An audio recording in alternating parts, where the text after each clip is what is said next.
Master Network is working on the Master Network is like a journalist, and it's you know how to work a room. All right, ladies and gentlemen, I think we'll get started if we have opportunity to grab a seat. Welcome to the Woodrow Wilson Center. My name is Jeff DeBelko. I have the good fortune of directing our Environmental Change and Security Program and coordinating our Global Health Initiative.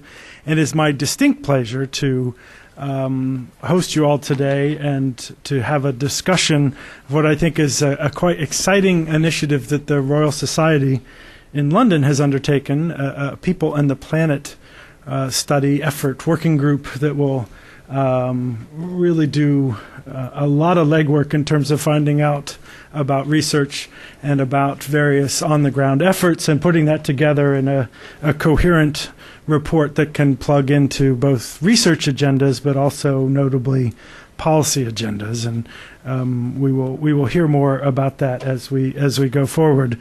But it's tremendously exciting for us to welcome Sir John Sulston, who is the chair of that working group, as our kickoff speaker, and then also Martha Campbell and Parfait Eloundou-Enyegue, if I have that right, who is, I should note, Parfait is also a member of the working group, as is Malcolm Potts, who is here in the audience.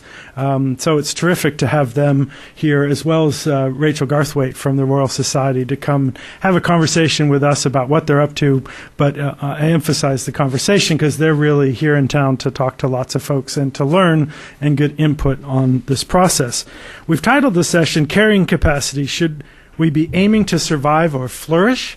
And I will admit straight away that we borrowed that clever title from Sir John, who used it on Sunday for his AAAS presentation. There was a fascinating panel of, I know a number of you were able to attend that, a fascinating dialogue on these issues in that forum to a very interested and interesting audience, scientist audience. And so we're pleased that he can come and share some insights both about the working group process and what they are hoping to achieve and what they need from all of us, as well as some of his thoughts on these issues as we tackle really big questions, which is what exactly they are doing. Sir John is the chair of the Institute for Science, Ethics and Innovation at the University of Manchester, as I mentioned, chairing the Royal Society People and the Planet Working Group. 2002, he received the Nobel Prize for Physiology or Medicine, and so it is not every day we at the Wilson Center get to host a Nobel laureate, so it's a great pleasure to have Sir John here doing that. He has a distinguished career in science and genome and DNA sequencing, and his work was recognized as a Nobel on nematodes. So we really, frankly, I'm not sure what question we could ask him that he wouldn't have something informed to say about, but it's terrific to have him join us. Martha Campbell, I think, is somebody who's known to many of us, is somebody we've been fortunate to have here at the center before.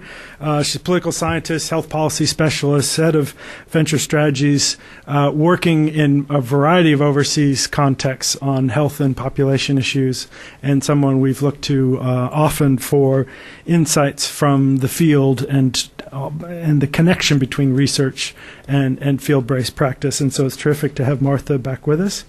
And Parfait, we were just reminiscing about how he's been a contributor almost 10 years ago, I think, to our journal. So we've had an online conversation on these issues, but it's the first time we've been able to have him come down from Cornell, the Department of Development Sociology at Cornell University, and Associate Director of the Cornell Population Program, spending a lot of time looking at population and economics in a developing country, and as I said, also a member of the Royal Society People and the Planet Working Group. So allow me just one word. I'm doing kind of inverted the order. Those of you who've been here before know my short overview of the Wilson Center, but with a few new faces, you will indulge me to just remind folks that we're actually sitting at the formal memorial to President Wilson, as our only president to have a PhD. Congress saw fit to bring together the worlds of policy and research in a nonpartisan, non-advocacy forum for having just these kinds of conversations across topics and across disciplines and across professions. The Environmental Change and Security Program, we've been around since 1994, looking at environment, population development, foreign and security policy. This meeting, like many meetings, is made possible with the generous support and partnership with USAID's Office of Population and Reproductive Health, and that's under our new HELPS project, Health, Environment, Livelihoods, Population, and Security. And I should say we have an additional tie-in because that mechanism and aid support for both us and for the Royal Society is giving us an opportunity to work directly with them, which has been a pleasure. We're just at the beginning of doing that, but it has been terrific so far, and we look forward to continuing to do that. So with that introduction, I think Sir John will turn the floor over to you to get started, and we'll have a Q&A at the end of the session. We are webcasting the session live, so when it comes to the Q&A, we'll ask you to use a microphone for the conversation, but we'll save that for the end. Sir John. Thank you. Thank you very much, Jeff, and thank you to everybody at Woodrow Wilson for hosting us, inviting us here today. It's a wonderful opportunity to meet so many new faces and to discuss a topic that's of enormous importance to us all, and of which there are many facets. And so, as Jeff said, I'm the chair of a study. It's led by the Royal Society in London, but very much with colleagues in academies around the world. And the idea is to analyse how population factors will affect and be affected by many other factors: economies, environments, societies, and cultures. We want to look at the next 40 years and beyond. We're not intending to produce a huge fact report, but more to really summarise the state of the art and perhaps do a little new exploratory work, and to provide policy guidance to decision makers as far as possible, provide information, and I think perhaps right now to play our part in engendering constructive dialogue. This is work in progress, of course, at the moment, and I'm not here to give any conclusions, but to learn more than anything from your comments. And the constructive dialogue is especially important because in the eyes of many governments, population has, as we all know, been a rather uncomfortable topic for a number of years. But it's now moving back up, and we need to encourage that process. And as scientists, as the world's scientists that the Inter-Academies panel can represent, to perhaps make it respectable in areas where at the moment people are a little leery of discussing. Because, of course, debates remain tremendously polarised. Some people see population as a distraction from the more urgent imperative of reducing resource consumption in the wealthiest countries. And we know there's really quite destructive interactions in that area. We need to get over that and bring it together. Other people argue it's an issue that will solve itself. They simply dismiss and say, we know what it's going to do. It's just going to stop growing and peak out, and if anything, we should be worrying about falling populations, and people have written books along those lines. And other people actually argue the reverse and say that we need growth in population because that's the only way we can achieve sustainable development. That, I think, is harder to argue, but people occasionally do it. So clearly, it's a good opportunity and an imperative indeed, on a scientific basis, to sort out the facts and as far as we can. And we know where some of the discomfort came from, that very proper efforts actually to reduce a very rapid population growth led in the view of many to the idea that population is purely about too many people, and also that population control was something that was always coercive. But of course now we should be able to be in a more comfortable position because thanks, in some degree, to a large extent, to those programs, the world's population, although it's still growing, is not growing quite as fast. Then the global fertility levels overall, not equally, but overall are dropping fast. Including, of course, in much of the developing world as well as the developed countries. But what we first of all want to emphasize in our study and our report is to draw together those factors. We want to emphasize this is only part of the story, the population. And when we think about the Earth's carrying capacity, this is not just about the maximum number of people that the Earth can sustain. And those arguments may be useful in some cases, but don't take us very far, because it's really about the quality of life of those people. And what we should be aiming to do is to ensure that every individual on the planet can come to enjoy the same high quality of life whilst living within the Earth's natural limits. That's very far from where we are at the moment, but that should be the aim.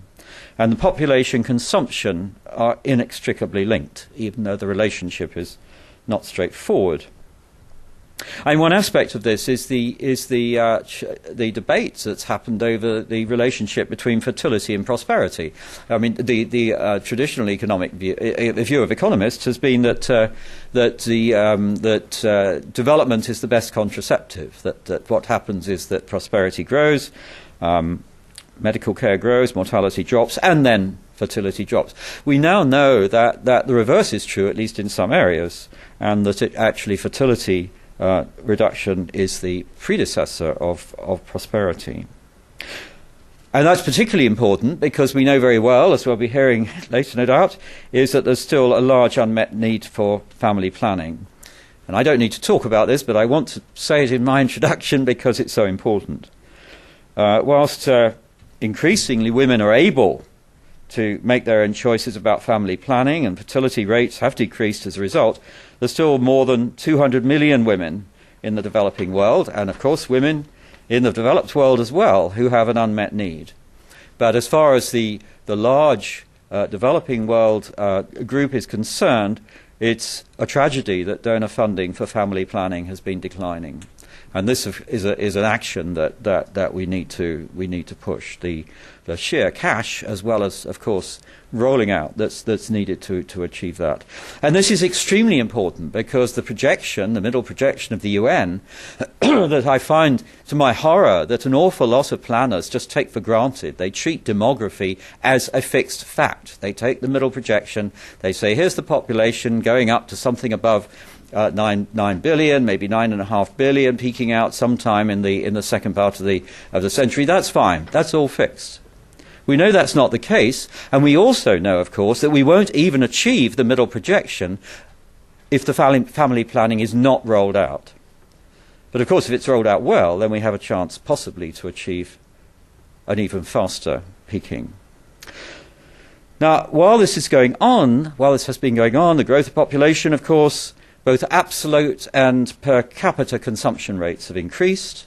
We're starting now to see widespread shortages of food and water. Carbon dioxide emissions are now clearly causing climate change and a warmer Earth, although some people deny that, but I think this is beyond denial for those who have any serious examination of the facts. These are actually relatively new. The ones able now to say that these things are evidential. We're not talking about projections into the future. We also know that ecosystems have degraded. We have a lot more data about that now. The decline of biodiversity by many, many measures. And massive extinctions of this kind have occurred in the past, but the current one is the first to have been caused by the activities of a single species. And it's on our heads. For our own sake, the full consequences of these losses of plants and animals are enormous. For example, the fisheries resource that, by one estimate, 1.5 billion people depend to some degree for food and to even a greater extent perhaps for livelihood at risk. And in all sorts of ways, the economic benefits of ecosystem services, biodiversity are being damaged. But what's not sufficiently put in, as a scientist, I'm really keen to bring this in, that we should talk about our failure of stewardship. We're not only we're the species that's responsible for these extinctions, but we are also the only transcendently thinking species on the planet, as far as we know. We have the ability to think outside our boxes, to plan. We know very well what we're doing. And this is absolutely unforgivable that we would allow these tragic events to go forward, not only for our own sakes, but for the sake of all other life on the planet. And of course they are going ahead because on average people are healthier, wealthier, happier by the human development indexes than ever before. The gap between the middle developing countries at least and the developed countries has narrowed. So from many people's perspectives, people say to me, you know, they say, oh, the people who write in the newspapers, they say, what's the problem, John? What are you worrying about? It's a great world. But we know that 1 billion people are malnourished. Huge gap remains in human development. Furthermore, we know that income disparities within the OECD countries have increased.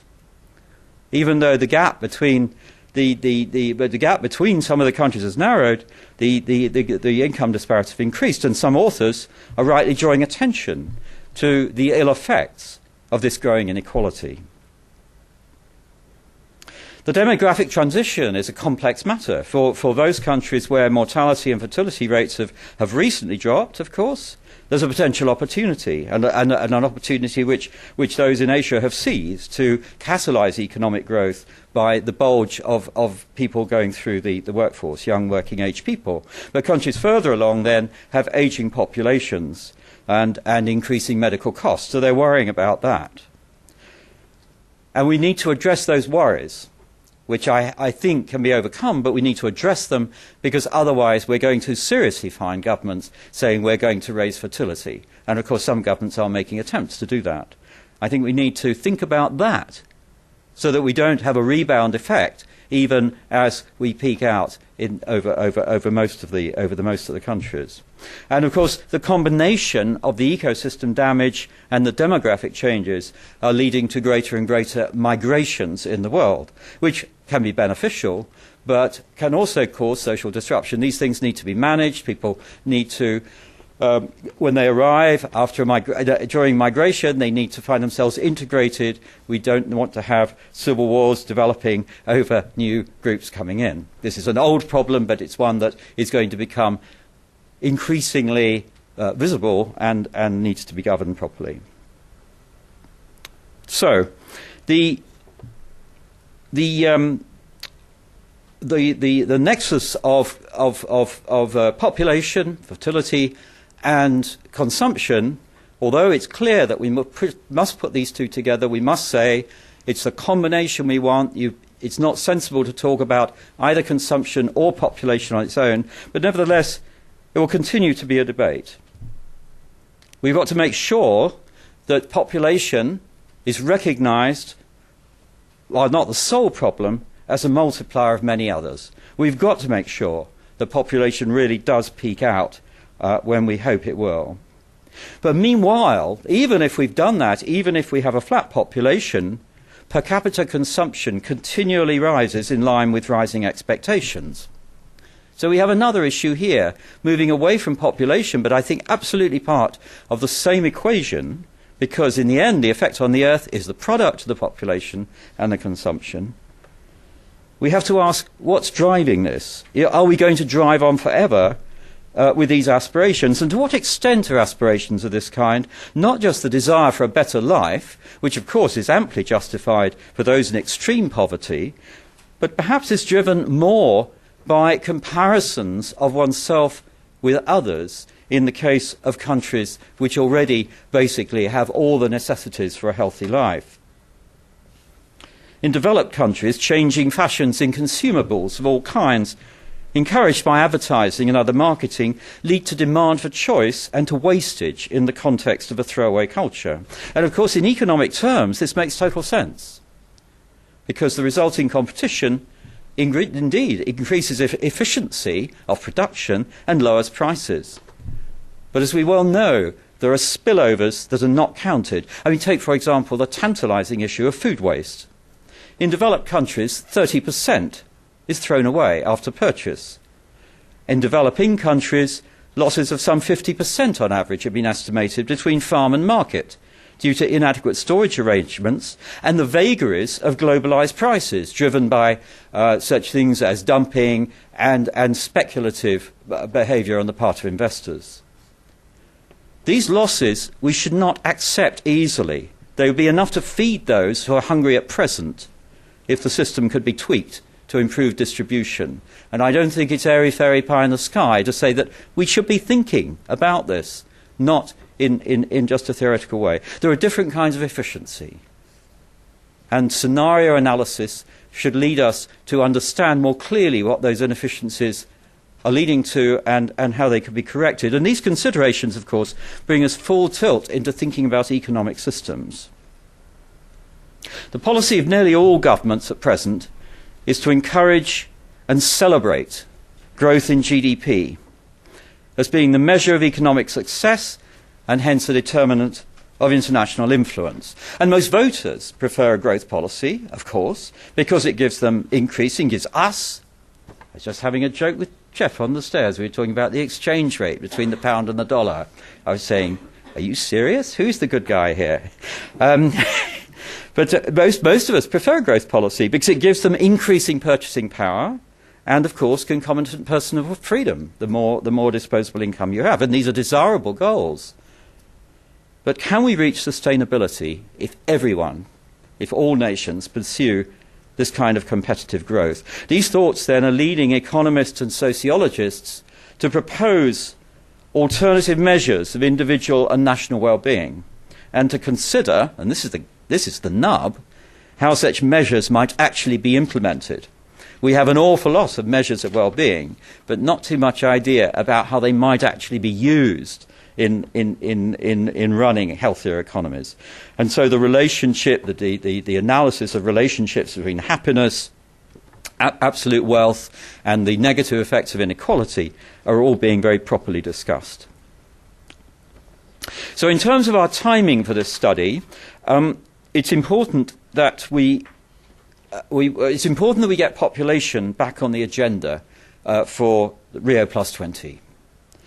The importance of human demography and consumption for delivering sustainable development was recognised back in 1992 with Agenda 21, but since then integration of the two agendas has really been poor, although progress is made in each independently. And in 2012 at Rio Plus 20 we really should be discussing pathways to sustainability within the context of population, and we shall be reporting early in that year in order to contribute to that process. But this integration is not an easy political agenda. The interplay between human numbers and human consumption, as I was indicating in the beginning, opens up endless possibilities for debate. And many advocates cherry-pick facts to suggest that one of these factors is important while the other is negligible, and they trade insults as a result. And some authors claim that neither factor is important and just say that you're all being terribly gloomy and the world is wonderful. So look, I'm a scientist. I'm a natural scientist originally, and I would love there to be technological solutions to all our problems. In fact, there are quite a lot. There's unquestionably a huge amount yet to be accomplished in this sort of way, and the vast majority of that is as yet unknown. Though, of course, when we implement technology, we have to watch what the spillovers, what the side effects are. What are we actually doing when we really roll out a new piece of technology? But nevertheless, we shall be able to do a lot, and indeed we've got to do a lot. Those 9.5 billion people, more or less, are going to be there and have to be fed and have to be helped to flourish. And so, on the other hand, though, looking into the longer term, whatever our technology, I think, if we don't pay attention to the socio-economic issues that I've touched on, the technology will just always be playing catch-up. And in the end, it will probably be overwhelmed. Humanity needs to learn something quite difficult, to learn to act collectively and constructively in the face of these long-term and therefore rather elusive threats, just as we do rather well when we're faced with immediate and tangible ones. So we need the best technology, but we need it in the context of a thoughtful society, and then we can both survive and happily flourish. Thanks.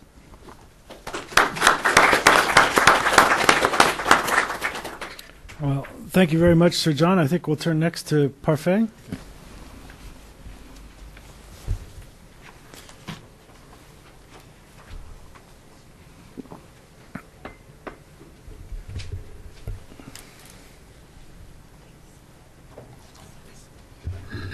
Yeah, you want to use it?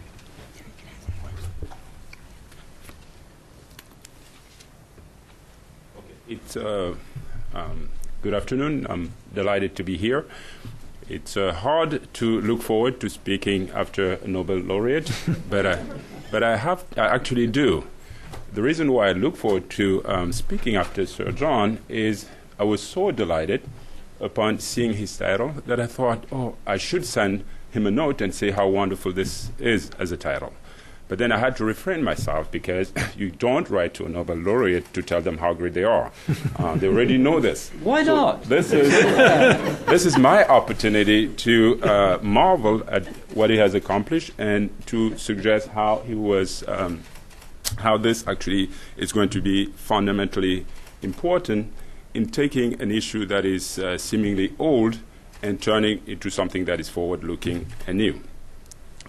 Many of us have centuries of debate around this question, and we may be jaded. The larger public may certainly be jaded about these questions regarding population and the environment, and they may look upon this and see this as nothing more than a rehash. But in fact, it's not a rehash. And so what I've tried to do in my 15 minutes is to answer these two questions. The first question is, what is new in the debate that John is offering? The second is, why should we be having this debate now? Right. So these are the two questions that I hope to address here. Now, what is new first is that we live in a new world. We live in a world that is more complex demographically, and you can see that complexity both in terms of the demographic question that we have to address. No longer is population growth or population size the only issue of the day. You have to worry about both population growth and population decline. You have to worry about immigration, as he said. You have to worry about aging. You have to worry about HIV and adult mortality, etc. So there's a wider range of demographic questions that we ought to be concerned about. In addition, these issues are not fundamentally global in scope. You have a diversity in terms of places. And so while some corners of the earth may be concerned about population growth, you have other corners that are concerned about decline and etc. And so you have this tremendous diversity, both in terms of the issues, but also in terms of the places. Now, one can take that diversity as grounds for complacency and say, well, we may not be experiencing rapid population growth, we can just let somebody else worry about this. Or we're not experiencing aging, and we can let somebody else worry about this. And I think Naomi Klein has an interesting take on this question. She argues essentially that some of the risks that the global powers take in their stewardship of our resources or our environment are related to the feeling or the perception that they have that they can insulate themselves from the consequences of what is happening elsewhere. That is, we can damage the environment, but we can be shielded from the consequences. And I would argue that it would be a mistake to believe in our capacity to be shielded from the consequences of what we do from now on in terms of population or in terms of the environment. That demography is the one area, demography or the ecology are two areas in which we can actually have to share the risk, and we have to share this risk globally. Okay. Now, so the world that we live in now, it's demographically complex, but at the same time, I would argue it's more connected. Now, the other reason why I thought this title was innovative is that the framing was carefully chosen. Okay. We are moving to a place where we're talking about population, which is the implicit notion here is we are paying attention to numbers, to talking about people, talking about their humanity, talking about their aspirations, talking about their institutions. We're moving away from just food and basic needs, and we take a broader look at the planet as a whole and how we can maintain it or improve it. We move away from just surviving to thriving. Okay. The idea here is that we're no longer happy with the basic needs, but we want to essentially live a life that's worth living for everybody. Okay. And then we move from averages to distribution. So we raise the bar globally, but we raise it for everybody. We're not just interested in having life expectancy raised globally in the world, but we want to raise it for everyone. We want a place where everyone wants not to survive, but to thrive, where everyone wants not just to be average, but almost to be above average. In other words, we want a world that is increasingly looking like Lake Wobegon. Right? And so this is the ambitious agenda that John seems to set forth, and that I think I would agree with. Now, he also proposes a new way of thinking about these questions. Now, the old agenda looked like this. If you want to understand the connections between population and environment, you had this simplistic equation, simple equation, not simplistic, in which you have the impact on the left-hand side. That is a function of population, affluence, and technology. These three factors working in some combination to just affect the environment. So the focus was on the environment and seeing how these three factors combine to affect this environmental impact that we may have. Now, we have, in this perspective, something that is, I think, more comprehensive. You don't have the environment itself alone at the center, and you don't have everything converging towards the environment. Instead, you are trying to look at the interaction between all these factors together. So it's a more comprehensive framework that we are going to use to look at this diverse interaction. And it is useful because we can take each of these boxes at a time and see what the ideal would be. For instance, in terms of population, maybe the ideal is to make it possible for every family to have the number of kids they would really want to have. In terms of affluence, we want to make sure that everyone can meet their basic needs, et cetera, et cetera. So we can define the ideals in each of the boxes and see how much progress we've made on each of the boxes and how far we have to go. Then we can also go further and look at the tension between the different boxes. So when we consider population and affluence, can we have both at the same time, or are they mutually contradictory? Is it a zero-sum game, or how can we break the tension between population and affluence? Now, economists have suggested that the human race is able to break this through improved creativity. So we can be more creative, find better ways to grow our food, and therefore break this apparent tension here. But creativity alone isn't going to help us break all the remaining tensions. So if we want to both achieve inequality and population growth, it takes more than creativity. We need to call on other qualities of the human spirit and of the human mind. We have to be not just creative, but we have to be caring. We have to be able to have what I think he called here be transcendent in terms of designing technology that is not aimed simply at consuming more, but preserving the environment. We have to also exercise greater stewardship in terms of our responsibilities towards the environment. So there are more qualities that are going to be required of the global society. The question is, do we have those qualities? Now, this framework I see as more comprehensive, but as any scientist would imagine, it's also extremely more complex because there's a wider range of links to document and to study carefully. Some are easier to study than others, but it's a much more daunting task. It's a daunting task, but it's one that is important to take on. It is important to take it on, I think, now. Why should we take it on now? I believe the world is at a demographic crossroad. And I'm going to speak very specifically to the case of sub-Saharan Africa, where I'm from, and to give you a sense of what would happen or what is likely to happen based on the choices we make today. As of today, the situation in terms of birth rates in Africa looks like this. Birth rates have been declining, and they have kind of extended here, still declining a little bit. In some countries, the decline has begun to stall. In some countries, it's been fairly accelerated. But the decline in birth rate is not the only change happening. We have changes in health with the HIV/AIDS epidemic, increasing number of orphans, changes in marriages, migration, et cetera, et cetera. And we have changes in age structure.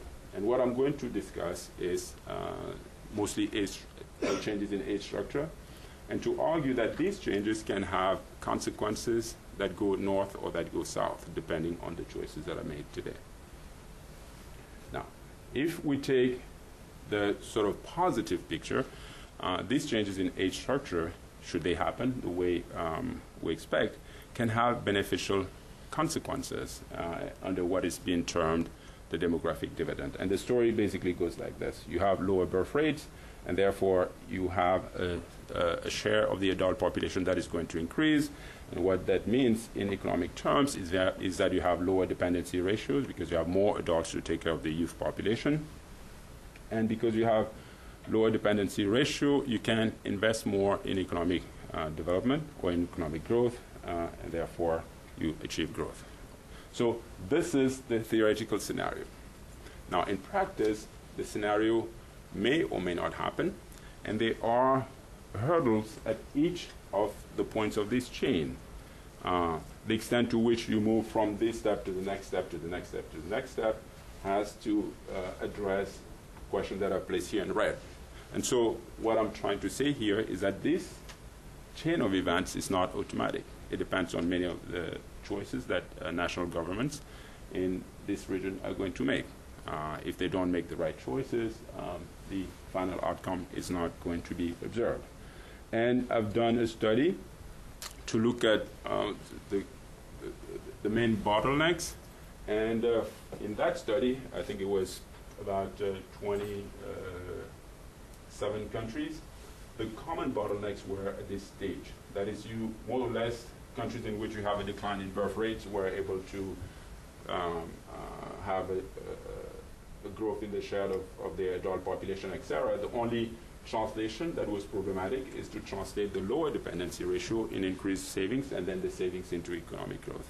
So this is the main problem. It's not happening for many African countries, even though you are beginning to see a decline in birth rates. Now, more importantly, the choice facing these countries today is not a choice between achieving growth or staying in place. It's actually either going up or going down. And the possibility of going down is what has been increasingly called the youth bulge. That is, unless you can occupy, find meaningful employment for this generation of young people that is large, that is increasingly educated, that has high aspiration, you are going to face very intense social disruptions. Okay. And to put this in pictures, this looks a little bit like now. This is the growth scenario, this is the disruption scenario, and if this picture looks a little familiar, you would understand why. Of course, demography is not destiny, and the disruption, the social upheaval that you find now in Middle East and North Africa, and to some extent in Sub-Saharan Africa, are not entirely the result of demography, but to the extent that demography may have had a contribution to these disruptions, now it's only the beginning. Tomorrow could be worse. Okay, thank you.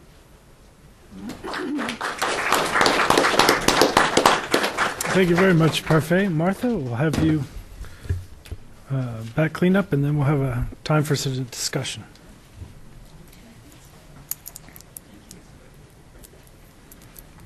Thank you, Parfait. It's a pleasure to be here again. My slides. I can do it for you, Martha. Yeah. Go ahead. Okay. Thank you very much. Oh, I see. Thank you. Population growth is always a delicate subject, but we think that it's more delicate, perceived to be more delicate and more sensitive than it needs to be. A number of forces have pushed population off the table. I've listed 5 of them here, 5 really big ones, and I think that the first 4 at least are particularly clear and easy to understand, and that the general sense of the population explosion is over has just been in the news, and attention to AIDS and the concern about aging. And the right-wing opposition, of course, has been really digging their heels in and not wanting to talk about this subject.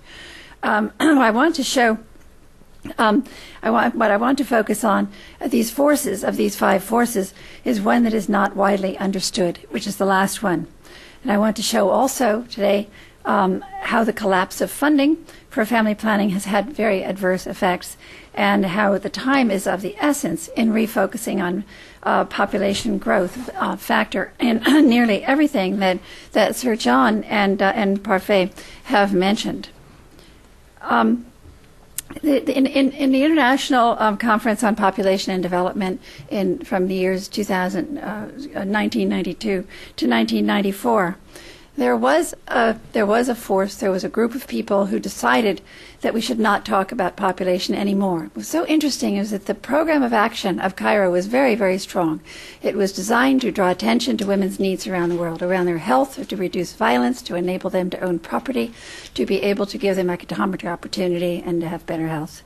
And yet there was another side feature going on, actually drawing attention to the fact that we shouldn't talk about population, we shouldn't talk about family planning, because it means coercion.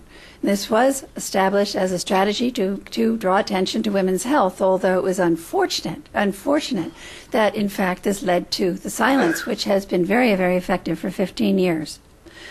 Not only was this about being silent about population. I was in the Packard Foundation at that time, by the way, heading the population program, and I was worried about the silencing of the other foundations around me and about many other organizations who were saying, okay, now we will talk only about reproductive health, which was the term that was set up at that time of the Cairo conference in that 2-year period.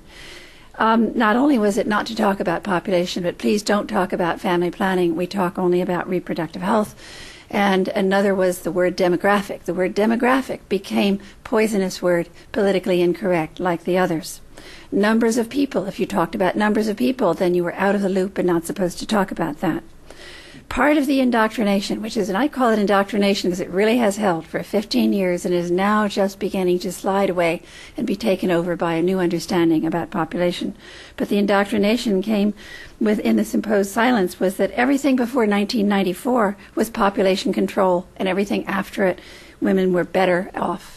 And neither was true. And in fact, before 1994, the preponderance of family planning efforts, including the vast majority of foreign aid-supported programs and the 100 or so family planning associations around the world, were all aimed at giving women the opportunity to be able to manage whether and when to have a child.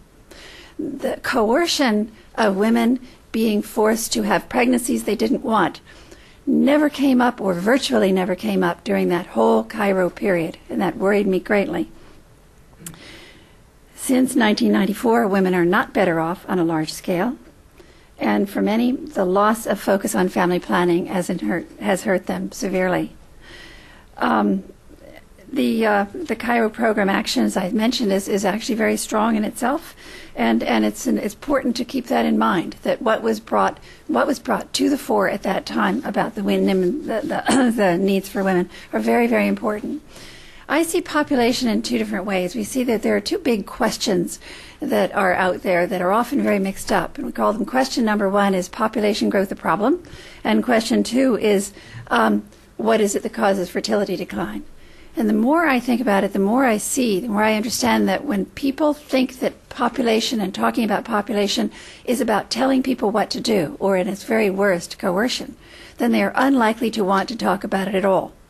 And if they can understand that what really, really brings fertility down is the ability for women to be able to have control on whether and when to have the next child, then I believe people will be able to talk about it more.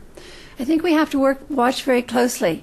And in the planning for Rio Plus 20, I was at Rio in 20 years ago, 19 years ago. I was in Rio at the Earth Summit under a Rockefeller Foundation grant to find out exactly what was going on with population and why it was gradually falling off the table during its 2-year period, why it was getting quieter and quieter, and what was going on there. And in fact, there was a group called I believe it was called Group of 77 of developing countries who got together behind closed doors every night, every day during the preparatory meetings and at the conference itself in Rio. And one of the things that they were eager to do was to make sure that there was support coming from the United States and other countries for their environmental efforts. And what they didn't want to talk about was population, because then they felt that would be about blaming their countries. it was very interesting to see. I went to Geneva 2 months later and looked in the files of all of the reports that came in from those countries during that 2-year process. So this is the end of the whole process, the end of the Earth Summit.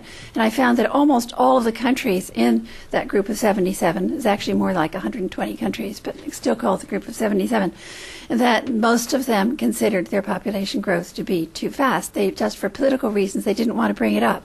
It was very, very different, but related in 1994, when we actually had a drive to get people not to talk about population because it was feared that women would be hurt if we talked about it. I think we're coming out of this. I'm very happy to see that we're coming out of it. And I think that though it is important for this next generation and the current generation to understand what happened so that it will never, ever happen again. The silence on population must not occur, and keeping it alive and actually in Rio +20 and in other environments is very, very important to make sure that people understand that population growth, the only sensitivity, real sensitive part of population, can be talked about because there are huge opportunities in giving people options instead. On the next slide here, I think it'll go down here. Just as an example of what happened at that time, already we can see that in 1995, where there were very carefully drawn and very well done family planning programs in Kenya by the Kenyan government, and very much involved, then birth rates came down swiftly until 1995, right after the Cairo conference, and with the pressures on this, the interest in family planning and the drop in family planning budgets, in fact, was severe and declined, and family planning was not so easily available, and the birth rates actually went up. Many people, when I was in the Packard Foundation, a number of people said, oh, don't worry about Kenya because their birth rates are just going to go down once they've started and they'll keep sliding. Well, the answer is if you don't have easy access to family planning, that simply can't happen. One thing we've done in my nonprofit organization, Venture Strategies for Health and Development, I also teach at Berkeley, so some of these people are involved too, and the African Institute for Development Policy, AFIDEP, and the Population Reference Bureau, with great help pull together a completely new set of graphs that tell us something different. It's not high, medium, and low, not high to medium and low projections of population growth and size. Instead, these graphs are meant to show how important the timing is on fertility decline, because it affects the year in which a country reaches an average of 2, approximately 2, depending on the country, depending on mortality. Children, on average family size, is going to make a big difference on the size of the population later. For example, in Kenya, if Kenya were to take until, here we are, year 2010, you can see, is the red line. And that is the size of the population in Kenya now. And if it takes Kenya until 2020 to reach 2 children, or to reach replacement level fertility, then the population will get up to about 75 million people. If it takes until 2040, I don't think that's a hope that doesn't happen, then in fact there'll be closer to 100 million people. And if it were to take up until 2060, then you're going close to 130 million people. We certainly hope that's not going to happen. The change that occurred just because of the loss in family planning availability, in fact, already was a significant change of about 20 million people more. There's just one more slide here. And take a look at Pakistan. We've done 38 of these, by the way, of these graphs, and they will be available, and they're already on our website. We can make them available to others. And again, in Pakistan, when Pakistan's fertility rates or average family size come down to 2 children, will have a significant impact on the size of the population, whether it's going to be near 350 million people or 450 or 560 or so. I just want to say, I don't want to take much longer here, that the sensitivity around all of this, I think, can end if we really understand that this is about options for women and options for families. I think it's been greatly misunderstood because of the assumption that population means coercion. And one of the things we're doing right now is we have actually for several years been looking at the many barriers to contraception all around the world. The barriers to abortion are easy to understand. A lot of governments don't want women to have the option of having a safe abortion. But the barriers to family planning are actually very subtle, and there are many of them, including medical rules that are unjustified before you can get contraception.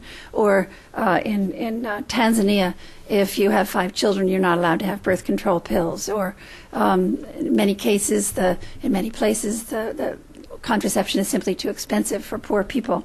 Many other barriers, but I'm beginning to think that one of the biggest barriers is misinformation.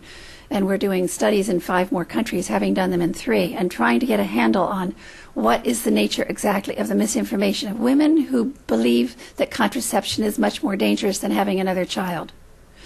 As a woman, if I were to believe that contraception is dangerous, then I don't think I would want a smaller family, because it would not be conceivable. No pun intended. I wouldn't see it as possible. And I would just not even be thinking about a smaller family.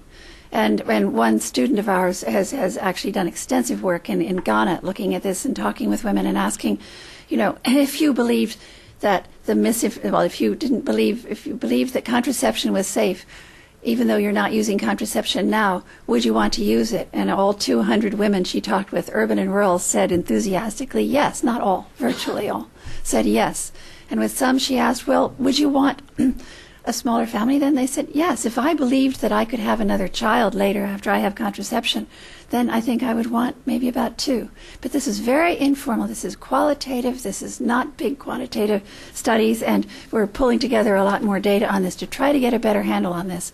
We believe that there is an unmet need of family planning of well over 200 million women who do not want a pregnancy soon or ever, and yet are not using contraception, and many of those can't get contraception. I believe that if, in fact, we had correct information and not misinformation, that unmet need might be much, much greater, just huge.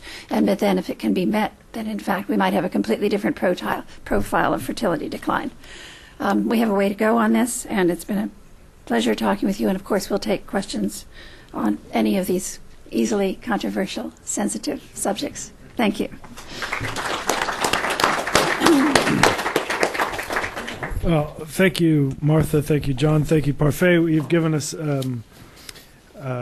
both breadth and depth in terms of introducing the topic. Obviously, a wide topic. Obviously, both bureaucratic and political challenges, and a whole lot of analytical and research challenges.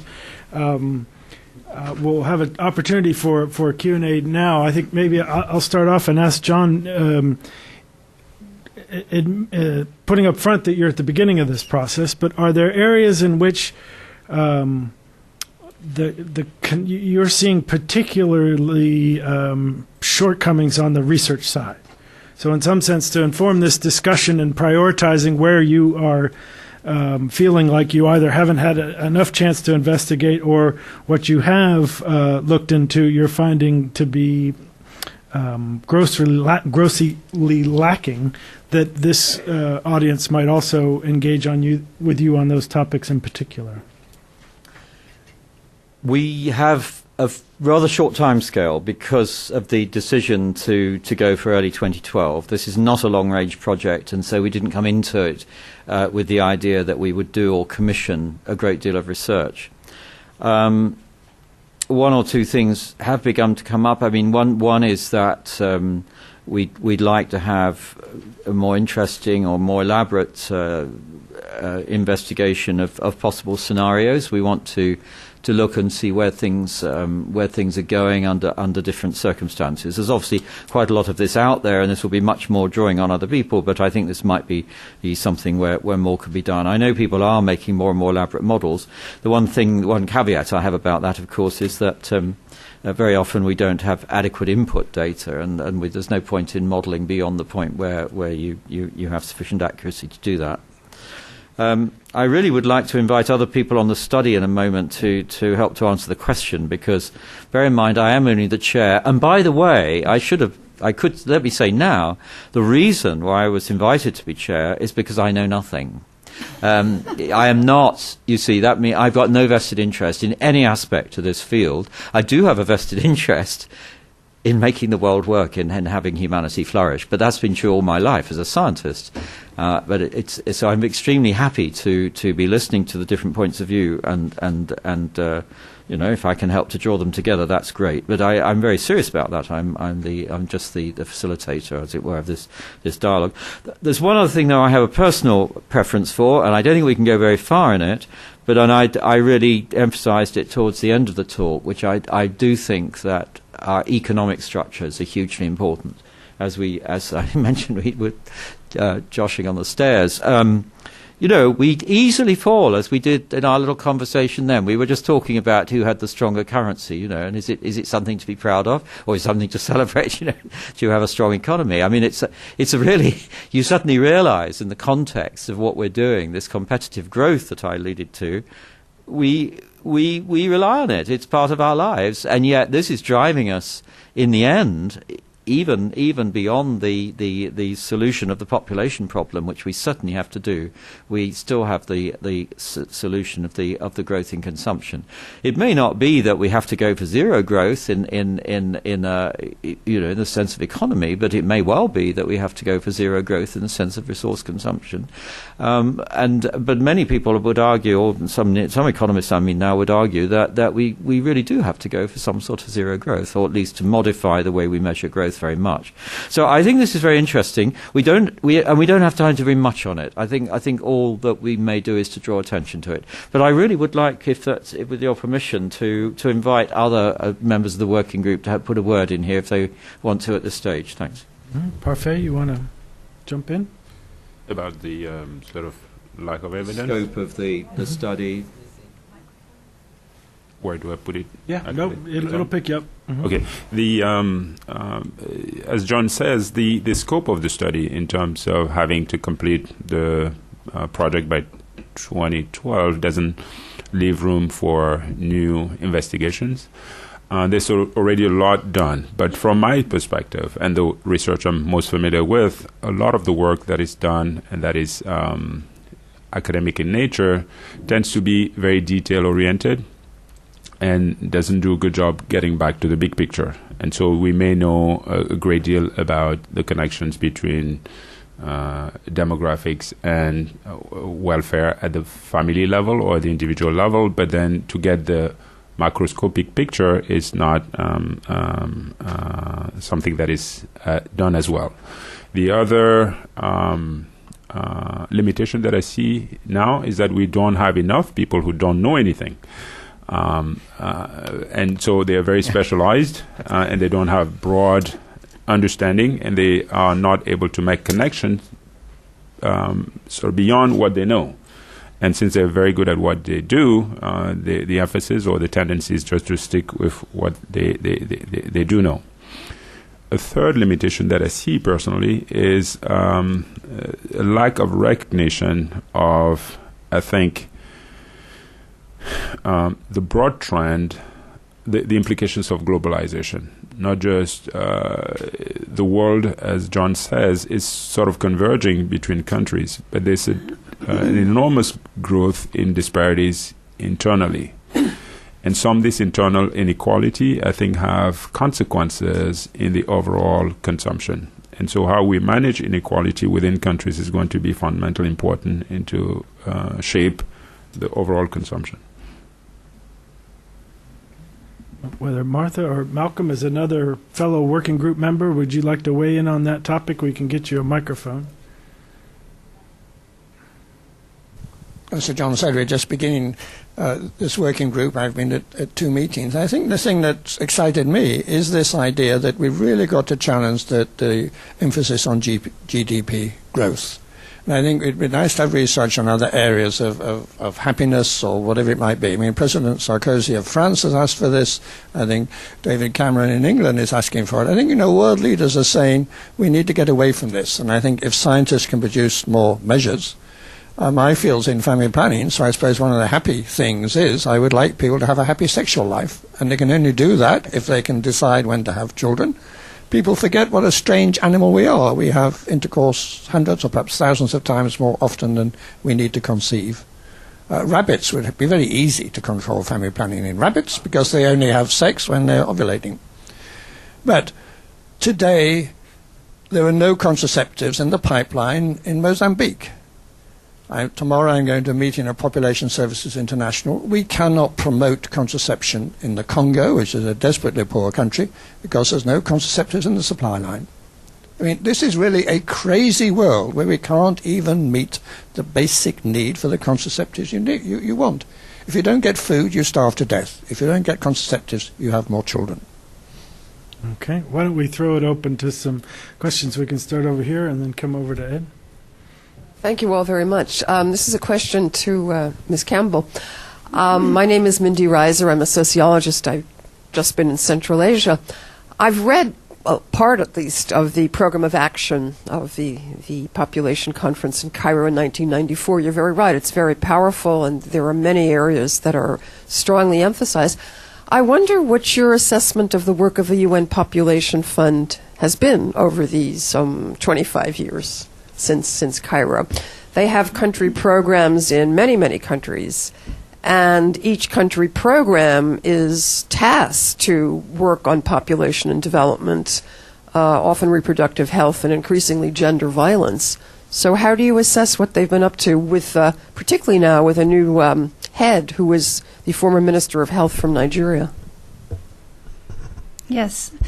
I have been worried about UNFPA in recent years because I don't think they've been spending enough attention putting enough attention on family planning and on population. They are, after all, the United Nations Population Fund.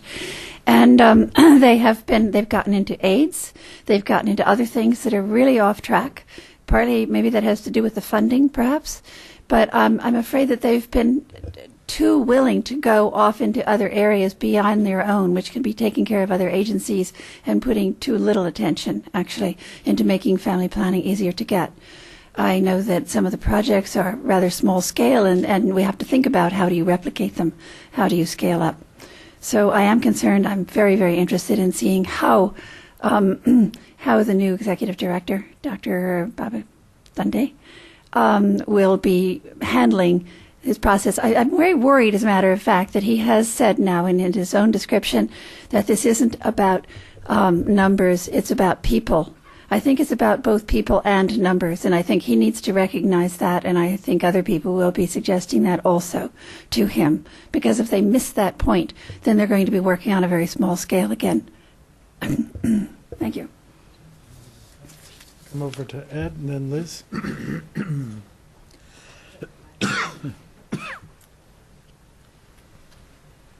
Yeah, I'm Ed Barry with the Sustainable World Initiative, and we're interested in population in relation to resources.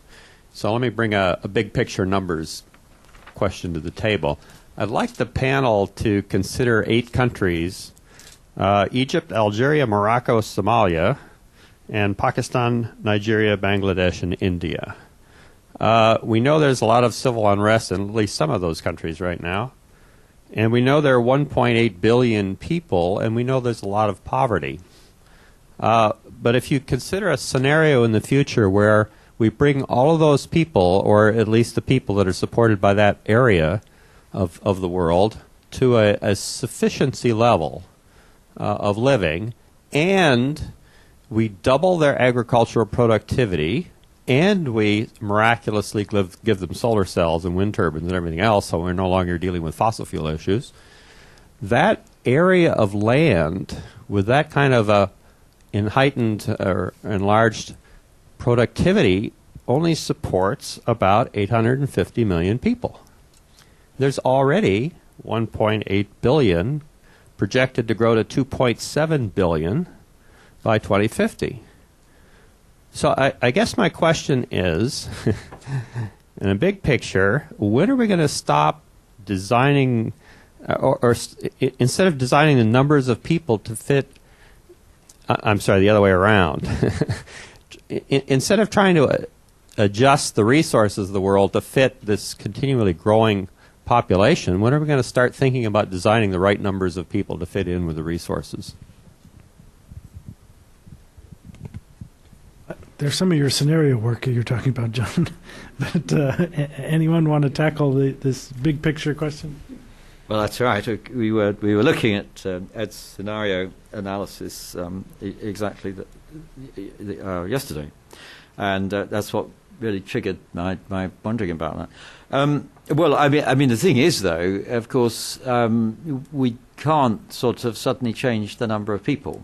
But I absolutely agree with your thrust, of course, that in the long term we should be thinking about these things. I think in the short term, the discussion of optimum population, because this is really what you're saying, is perhaps not terribly productive, because it does seem to lead us into it leads us into unnecessary controversy.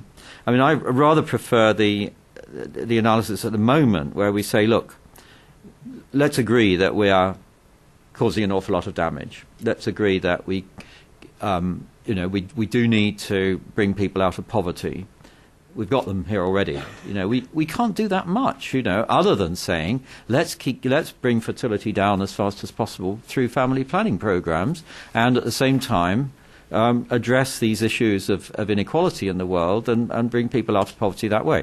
Whether we're ever going to be able to even up consumption, I rather doubt. I mean, it does seem to be politically impossible to actually lower the consumption of any group in any meaningful way, but, that would be great if we can do it. I'm perfectly willing to put my hand up to halve my consumption a night. Well, I do to some degree, like others, but I mean, obviously it doesn't get you anywhere unless we're doing it collectively. So anyway, so what I'm saying is I think in the long run I agree with your analysis, but in the short run I think we have to think more about directions of movement in what we're doing. Sorry, I hope somebody else. Yeah, Well, we have a number of questions, so why don't we go to Liz next, Liz Leahy.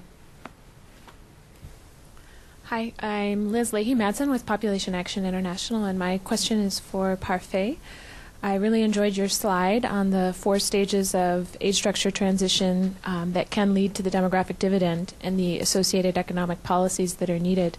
If I understood you correctly, you were saying that in your work you found that most countries are able to address improvements in mortality and employment issues fairly well, but they get hung up in the second 2 stages you outlined, the ones that are associated with the burden of debt service and with sound policy issues.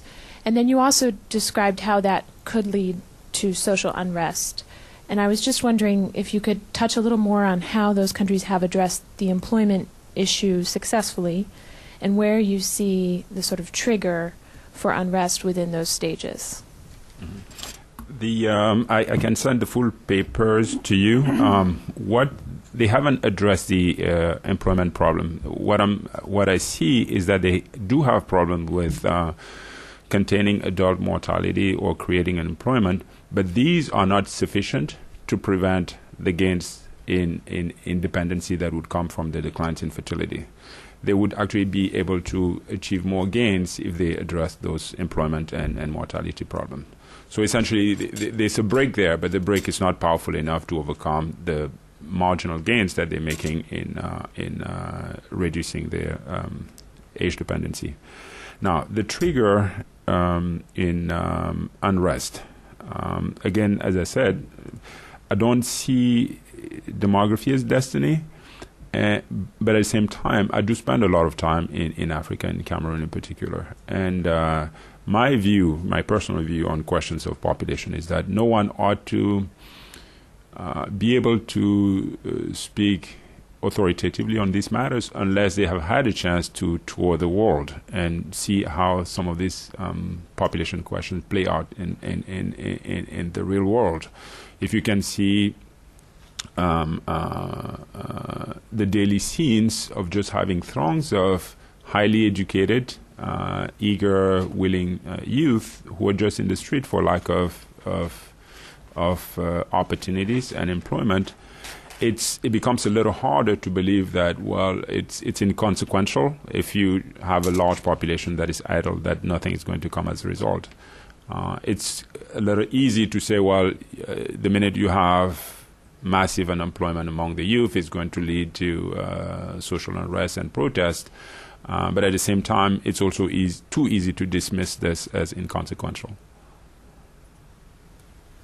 Would anyone else like to weigh in on this question? Mrs.? Okay. Gentleman in the middle, and then we'll go down to Jeff. Thank you. I think this question is probably best directed at Martha, but it seems like the involvement in the religious community is going to be key on this issue. I'm just curious if maybe you can elaborate on if you have allies in the religious community that have been kind of on this issue in terms of promoting or at least talking constructively about these sorts of issues.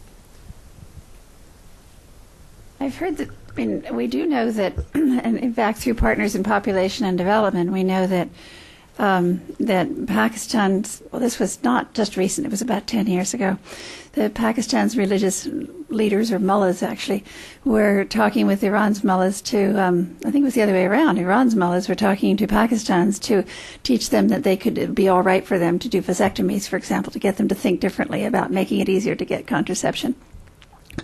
I think religious leaders and religious leaders who are patriarchal about the behavior of women or about women's options or so on, I think are scary. I think they're unfortunate, and I think that probably we just need to be able to work around intransigent males on the whole to be able to help females in many countries. I know it's very, very tricky, but I think that if we wait for the religions that really want to keep control of women, and I would say that could be explained, that those controls could be explained from an evolutionary perspective quite nicely.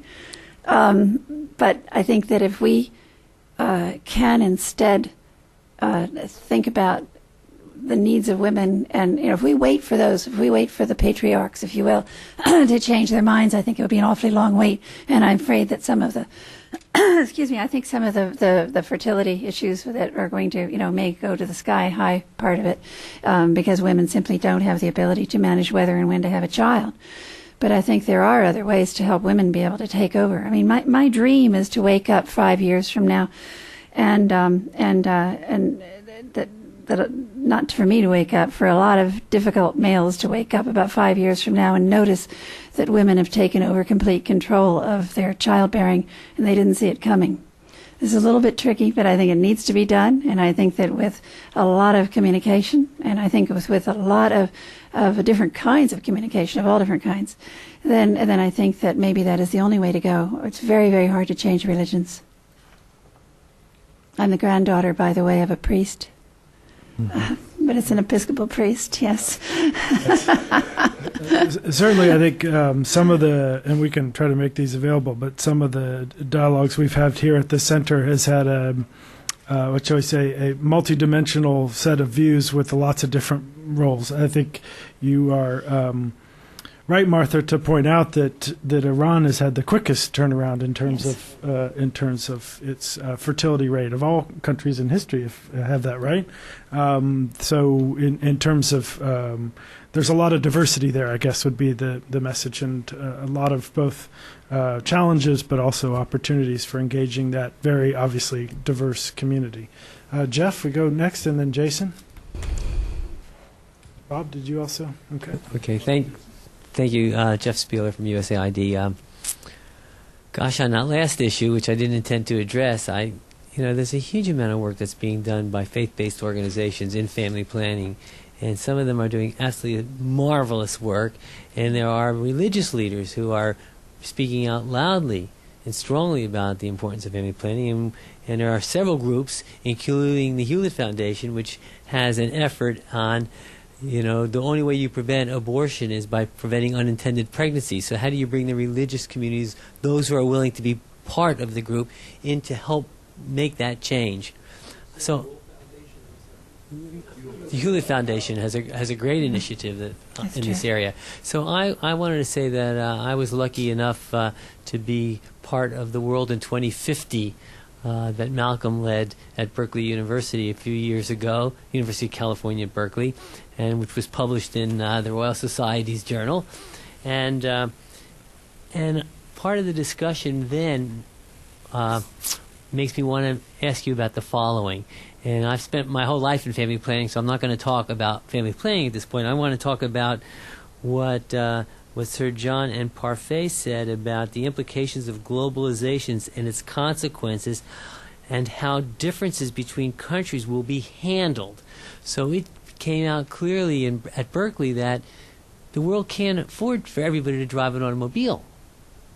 I was shocked to find out that the Nano in India is not a success. Nobody's using it. So this was the car that everybody could drive because it's dirt cheap. So how do we manage a world that people are flourishing in, that development is occurring, that we're reducing the birth rate, we're increasing sustainability, we're increasing wealth. But, I'm sorry, you can't drive cars there. There's just no way we're going to handle it because we need fossil fuels until we figure out how to make cheap electric cars, but then we're going to need power to get the electric cars. How do we handle countries around the world, and how are you going to discuss that issue that development and flourishing has to mean something different for sub-Saharan Africa than it means for the North, or for South Asia than it means for the Asian tigers? So how do we redefine the good life for all of us, notably, right? Yeah. Well, as long as you follow. Because I think we each should have our own answer. Not that I have an answer, but I mean, obviously we'll each emphasize particular things. Well, I'm an egalitarian in principle, and as I indicated, I'm definitely happy to be in practice. I would be very happy to see this sort of consumption go down. Within limited groups of people, fashions are changing. People are giving up, some quite substantial carrying groups are giving up cars, or at least reducing the size of cars, or using them less, and so on. Just thinking about the UK, a number of measures have been put through by the last government, but they are being kept in place by the previous one. If you have a car, for example, which emits below a certain amount, then you pay no road tax at all. We have quite high fuel taxes in the UK, which of course is itself a very good tax because then you're paying per mile. We have a congestion charge in London, which is waived if you have a low emission vehicle, and so on and so on. So we are bringing some of these things. Oh, and we also have introduced, like Germany, nothing to do with cars, but we've introduced feed-in tariffs for people installing photovoltaic. So, I mean, I've been delighted to see that some of these measures have gone through. Now, these are pinpricks, and you have to see this as a continuing pressure going on, and it does require. Well, I suppose this is my question really, my posing the measures of well-being, is whether we can actually, in due course, through all these measures, or through many measures like this, remove ourselves from the position of simply measuring by GDP and wealth. We're failing in, as I guess I said, yes, I did, that we are not making our societies more equal, and I'm very sympathetic to those authors who are writing along those lines, including our panel member Tim Jackson, whose book Prosperity Without Growth. I mean, these are very challenging things, and one of the reasons I'm tentative about introducing them is I know very well that I'm veering rather into my personal opinions here, and probably moving away from the solid ground that I can get enough of the Royal Society Fellows to agree to, because scientists, I'm afraid, are very much bound up in the growing consumption. After all, I mean, most scientists. Not all, but most are involved in some sort of innovation process. When you think of scientists broadly, I mean, most scientists work in corporations. It's only a few work in universities, and these people, you're involved in innovation. Now, innovation doesn't absolutely have to mean more consumption, but usually it does at the moment. So then there are question marks about whether we can grow in ways that don't involve increasing consumption. So I'm merely throwing out questions again, but what I'm speaking, obviously, from the perspective of a developed country, I take it for granted that we need to collectively somehow make the world more equal. So between countries and within countries. And last thought I would have, the thing to leave you with, is that I suspect those two agendas will go together. I think those countries that internally have more equality will also be more willing to sign up to greater equality of the world, for the very simple reason that by some measures at least, people tend to trust each other more in those countries, and they're not competing to quite the same extent. They're learning not to compete for power through wealth. So I think that's the way we have to go, but it's a slow, incremental agenda, and it may not come in time to save the earth. We just have to push it hard. Yeah, it's a powerful, fundamental question, and I think one that I'm actually fascinated by. The 2 points that I like to make. One is that it's essential to redefine what it means to have a meaningful life and to envision happiness without growth and with increased equality. But that equality has to be defined all across the world, not just between countries. The fact of the matter is that inequality between countries is already declining. Inequality within countries, it's at the moment my bigger concern. So that's the first thing. The second thing, of course, is how to promote that yearning for equality. You can do this on moral grounds, but you can also do it on more practical or instrumental grounds. And there's a little bit of research, and I think there ought to be more in that area to begin to understand that actually inequality is bad even for the person who is at the top in many different ways, in terms of their health, in terms of their sort of constant drive to sort of keep their advantage, etc., etc. So it may there's not a lot of work done here, but the premise is one that I think ought to be explored. That is, are you better off, even if you are the top dog, living in a country where everybody has a minimum versus a country where you outconsume everybody, but you have to constantly watch your back and worry that they want to get what you have? Great. Okay, had Jason, then Bob, then we'll come down here.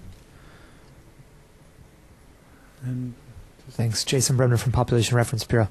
This question is a little more about the process than human environment research, which I understand pretty well at a micro level, and I appreciate your Parfait, your graphic that shows the complexities of it.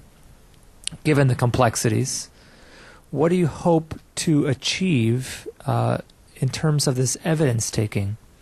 And if we know that there are such complexities in the research that the human-environment relationships, when you throw in consumption and different demographics, vary from place to place, resource to resource, region to region, different scales.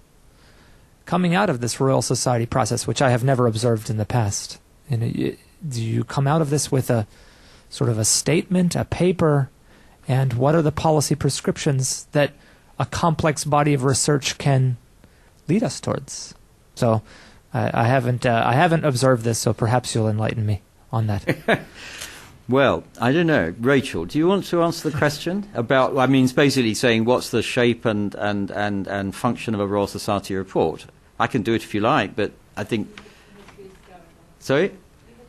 Well, all right. So the aim of not all studies are the same. You know, we sometimes write statements. For example, we have a brief statement which Rachel is also responsible for on climate change. We have a or involved with, yes, and another one which I was involved with. We put out a statement on evolution. And these were quite small. These were sort of positions. We wanted to have a position for the Royal Society on the last one. I mean, I sort of just speak to that for a second because I was involved and I was keen that we did it. Simply as putting a line in the sand compared with those who are creationists and particularly intelligent design. You know, always trying to bring smuggle creationism into the science agenda. So you know, those are things. This is rather different. This is called a report. It's a slightly fatter thing. It's got you know, a reasonable amount of science in there, which you can actually read. A lot of bibliography, you know, the bringing together sources. On the whole, I think this particular one may not be very heavy on the recommendations, though I shouldn't say that. I mean, I'd love it to have, but I suspect we shan't be able to say a great deal, though I think we may well find that family planning is pretty strongly there, because that seems an easy one, but then some of the other things are not so easy. And I think that a good chunk of the value of this particular report will be simply putting that body of good scientific data on the table. Because we know that governments, as I mentioned, have been leery of talking about population. Having the Royal Society and, remember, all its sister academies across the world putting this thing out, saying, here is the evidence, guys, makes this whole thing much more respectable, in the eyes of a lot of people. And furthermore, and very interestingly, I mean, this is something which has really only come to my attention fairly recently. It shows what a sheltered life I lead in terms of my friends and colleagues, that there's an awful lot of people in the scientific academic community who are rather scared of the subject of population, which seems quite appalling to me. The motto of the Royal Society is nullius in verba. In other words, don't take anybody's word for it. Look for the evidence yourself. But of course people don't. They follow fashions and get worried about things that aren't right. So I hope that gives a bit of a flavour. Rachel, could you take over and add what I've missed? Yeah, so our outputs. Microphone. Yeah. So our outputs are intended to be science policy reports, and the intention is not that we'll go into a lot of detailed scientific analysis about each of the respective issues that are important, but more that we try to bring the key elements together. And one of the objectives here is to emphasise that population is fundamental to the majority of issues that we're concerned with when it comes to sustainable development. So we want to provide some really good examples of why population matters for environment, for economies, for society, and for sustainable development as a whole. So if you're looking for a lot of new science, that's not what the report will provide. What the report will provide is a clear statement about why population matters to the scientific community and why it's relevant to the political community. I'm happy to send you links to some of the reports. I've given them all away, past reports that I've been involved in I've given away now, but I'm happy to send you to our website. Okay, I think we had Bob next.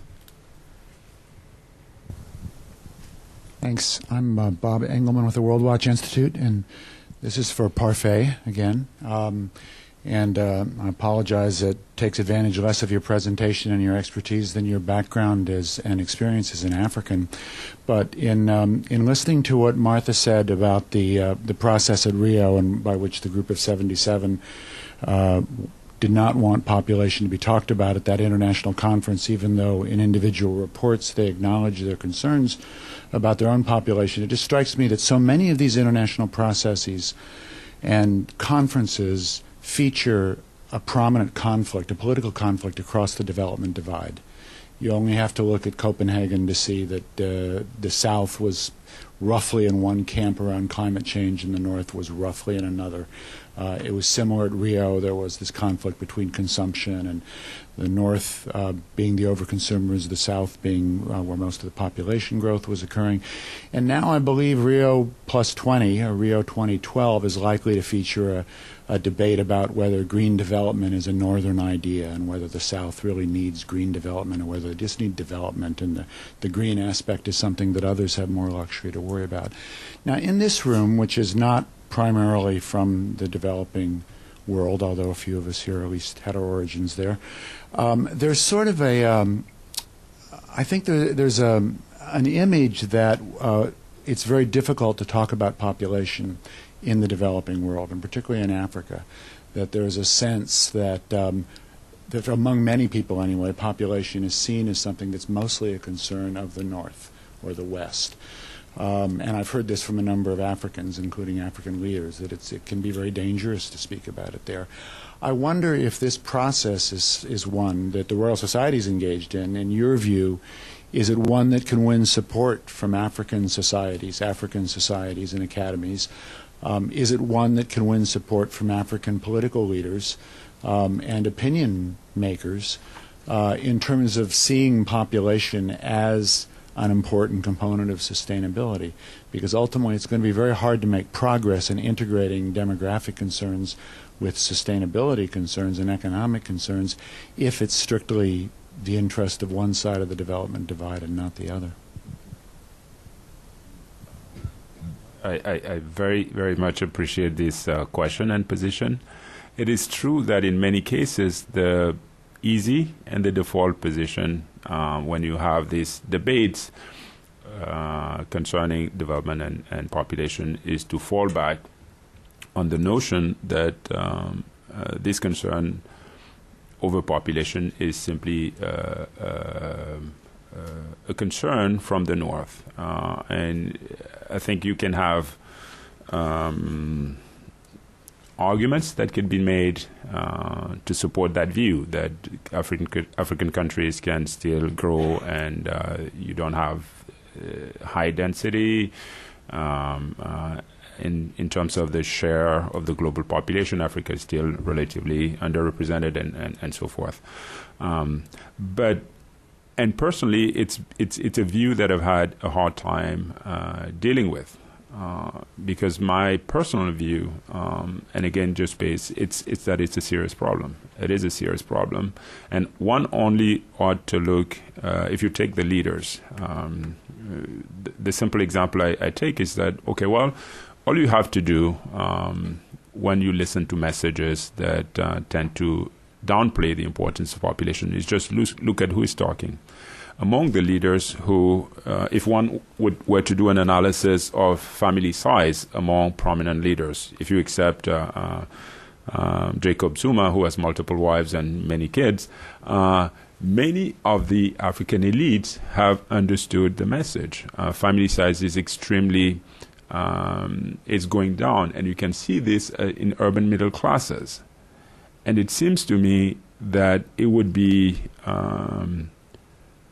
disingenuous to be doing one thing and tell the rest of the population to do something else. If you just look at the leadership, the behavior is contrary to what they want the masses to believe or what they preach to the masses. And so that contradiction is one way to engage or initiate the dialogue with the broader population. That is, and then as a scientist, you also face the dilemma of trying as best as you can to avoid not telling people what they ought to do. But my view is that as a scientist, I want to get the best evidence possible so that people would see the consequences of having a large family versus having a smaller family. But it's a tough choice. It's a tough choice. As the AFIDEP, I don't know how much the AFIDEP is involved in the efforts to involve religious leaders. I think many of them can be brought around. Many of the youth groups certainly can be mobilized to get away from this knee-jerk reaction that consists in just expecting the worst or believing the worst out of everything that comes from the north or northern mouths. John, perhaps you want to say a word also about the process for the group is going to have opportunity to do some meetings in different parts of the world, in part to engage these different communities? Well, yes, that's why we're here, and we're looking to arrange other things. So, again, we have little time and not huge resource, so we obviously need to be selective. But as you know, we are discussing this, and we want to see what would be the best, most productive areas of meeting to use. Of course, we already have a working group that represents a number of parts of the world, and so we should be taking advantage of that as well. I can't tell you about anything else that's been arranged at the moment because we don't have anything really. Sorry? No, exactly. We're still in the process. So sorry to be. No, it's fine. I should say. I should have mentioned up front. Rachel's put out a two-pager that has the list of all the members of the working group, and you'll get a sense of the diversity of where they're coming from, as well as some of the outlines of the question. You can find those outside. So we have another question down here in the front.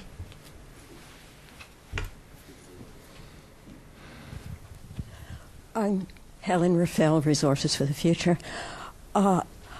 I'm a little depressed over the fact that for at least 200 years since the time of Malthus, we scientists and academics and economists and so forth have been talking to one another, doing detailed research and so forth, and even the very best scientific information isn't believed down below by the general population. And so I'm wondering, instead of going on preaching to the choir, whether there isn't some way of getting to the popular media. I saw a film just 2 days ago at the E Street Theater a Turkish-German film that begins with a woman having an abortion, which is against her family and so forth. She had to do it secretly, and she left her husband and had all kinds of miseries because of it, because she wouldn't allow her husband to be so aggressively raping her all the time. And that was a film that perhaps has some meaning for the general public. Isn't there some way to get hold of popular media and artists and so forth and get a human nature heart-rending film out, not like Al Gore did with this quick splash of giving a lecture, but really getting it down to the general public so that it builds from the bottom up the demands, instead of us always telling people telling the people who are on top, saying from the top down, you must do this with your people. So, well, let me just start off there because sort of directed towards the study. No, of course, I absolutely agree, but I think we're starting in the right place. I mean, we're not preaching to the converted choir. I mean, that's what I was indicating, that there's a lot of scientists, who don't really take on board these facts, And although I agree. Don't believe the scientific facts. Well, no, hang on, but I mean, I appreciate it's been going on for a long time, but the thing is that most scientists have completely ignored it. They don't know anything about it. They don't care. They didn't think it was a problem. It's becoming a problem now. At last, we're hitting a lot of buffers. I mean, our chief scientist in the UK, John Beddington, has been making quite a lot of mileage with a quote saying there's a perfect storm approaching, of all the things that we're going to hit, food, water, climate, and so on. Now, all of this is true. Now, the scientists need to be brought along as well, and that's what we're doing this year. We're putting this thing together. We're going to have a scientific consensus. But that's not the end of the story. The reason why I've laid so much emphasis on Rio is precisely for the reasons you're giving, that we're, from our perspective, going to, we hope, make a major input into that. But the way we do it, from the Royal Society perspective, is not for a few of us activists to rush out and do something on our own, but rather bring the whole body. The Royal Society Fellowship, we've got 1,400 fellows, and the only thing that they have in common is science. They're all good scientists. It's a great honour to be elected, as it is to the NAS. Here, people actually strive for this, and it's fantastic when they get it, and many people are terribly disappointed because they don't get elected, because we don't have all British scientists in it. It's a very selective process. Now, having selected on those grounds does not mean that you have a uniform political view. Far from it. We know very well that we're going to have some fellows who are going to object to things that we're going to put in this report. Nevertheless, it's going to be a consensus of most of the fellows. That's as far as we can go on that level, but it will be the basis then for the society as a whole to do things perhaps in the direction you describe, and certainly for individuals using this summary to go out and do their own thing. So do you see what I mean? What you have to do is to use the position you have in the best way you can. Now, I have other lives involved in NGOs and so on where I do different things, further things, as you asked. But this particular study is about getting all these scientists on board, because that's really going to empower the politicians. But then it should go down to the people, actually, as you say. Sorry. Go on. Yeah, just two quick points. I very much appreciate this call for action and for reaching the larger public. But as a scientist, I think by training you have to think on the two sides. Just make certain that you're not driven entirely by. You have to keep checking the facts. If I take the effects of, let's say, family size and population growth on schooling or livelihoods and poverty, this certainly the case that on average it would make sense to limit the size of your family. But I can also understand how families that are extremely poor would actually find it to the advantage in terms of their security of having larger families. And so you have to balance these two messages and have to be careful with the evidence. One thing that I've done personally on medium level, and again, since somebody mentioned the Ulite Foundation, with support from the Ulite Foundation, is I'm devoting some of my time to train scientists in Africa and try to build what I would call science with a conscience. That is for students to not just spend their time analyzing trends in fertility, but understand what it means to have unplanned pregnancy and birth, to understand what is happening with orphans when they're left in an orphanage, what are the problems. And so you take them out of the classroom and actually get them to visit these demographic events and realities, and in the hope that they would bring more heart to their science. Now, the result is not going to be immediate, but hopefully it's going to be something that can be sustained. Helen, I appreciate your comments, and I think that one of the things that's held us up is the silence of the media in particular. They are afraid, or many of them are, and they just don't like to talk about it. That they have taken on the idea that if you're talking about population, it must be about telling people what to do instead of giving them options. And I think starting there, and of course the media can spread out all over the place to different kinds of communities, and I hope that we can do better in explaining and having the media understand this to be all right. I think we're very fortunate to have Ken Weiss of the Los Angeles Times here, actually, who is being the bold one, who is ready to have many, many articles out on making everything clearer about the population factor in many ways. Thanks. Okay, Rachel? At the AAAS meeting on Sunday, we had this session on carrying capacity, and the room was at the press briefing. The room was full of reporters, and the press are taking an interest in this, and I think it's a really positive. Ken, I don't know if you want to. I mean, it was really quite. We're all very impressed with the number of press that were in the room. That's right. There's a couple. AFP had a very good story summarizing it. Yeah. Okay, well, I seeing that we may have reached the limit of the questions, the limit of discussion, I'm knowing that we have a reception to continue this conversation in one-on-one and less formal fashion. Why don't I suggest that we wrap it here, thank all of you for some excellent questions, and thank our panelists for their excellent presentations and responses.